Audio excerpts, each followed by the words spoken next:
এনবিআরকে ৭ লাখ কোটি টাকা টার্গেট দেওয়ার পরও বড় ঘাটতি থাকছে বাজেটে।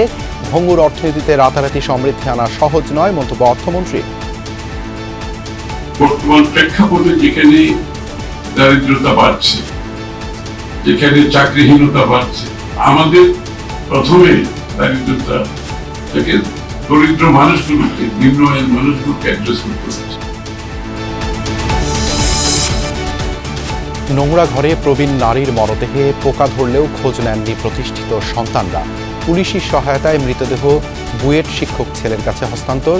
অপেক্ষা ময়না তদন্ত রিপোর্ট। একজন নার্সকে ডাইকে আনাইছেন যে আমার মার প্রেশারটা একটু দেখে দেন কি আশাবশ্যক। তখন ওই নার্স আইসা দেখেন যে মৃত। আমি ওনার মেয়েকে জিজ্ঞাসা করলাম যে আপা উনি কখন মারা গেছে, তো উনি আমাকে বললো কি দুপুরের সময় মারা গেছে।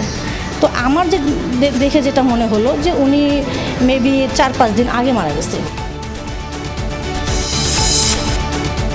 রামিসা ধর্ষণ ও হত্যা মামলায় আসামি সোহেল রানা ও তার স্ত্রী স্বপ্না খাতুনের বিরুদ্ধে সাক্ষ্য গ্রহণ শেষ। কাল যুক্তিতর্ক উপস্থাপন ও আত্মপক্ষ সমর্থন। যে কোনো পুশব্যাকের বিপক্ষে বাংলাদেশ। সীমান্ত হত্যাসহ নানা ইস্যুতে আলোচনা হবে বিজিবি বিএসএফ বৈঠকে, জানালেন স্বরাষ্ট্রমন্ত্রী। 6 শিশুর মৃত্যুর ঘটনায় স্বাস্থ্য মন্ত্রণালয়ের তদন্ত রিপোর্ট দিল আবদিন কর্তৃপক্ষ। ভুক্তভোগী পরিবারগুলোর কাছ থেকে তথ্য সংগ্রহ রমনা থানার।